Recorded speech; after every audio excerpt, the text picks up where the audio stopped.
Hello beautiful people, welcome back. We are doing sea blue mojito. So you need mint leaves, a fresh lemon, you need lemon juice, you need syrups, blue lagoon and mint syrup for it to come out perfectly the way you get them in your favorite restaurants. And you need Sprite and ice cubes. Okay, I'm a barista, so whatever I'm telling you is 100% legit, correct and good. Don't mind about that furniture. It's just outside in our compound, and I was doing this for my siblings. So let's dive into this video.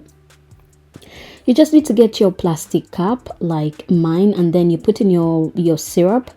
Don't mind about mine because I know the measurements of head, and you can put in the mint syrup. Every restaurant and every place has their standard measurements, so never mind about that. You can garnish it with lemon or mint. Then you add ice cubes and then pour in your fresh lemon juice, and on top put your Sprite. Okay, all these things are a little bit not cheap, like expensive, so but you're gonna use them for quite some good time. And I put in my straw and I garnished on top with fresh mint leaves. That is what we are talking about. Okay, that's how it is, as simple as that. Enjoy this video. Don't forget to subscribe. Oh, it poured a little bit. I was giving it to my sister.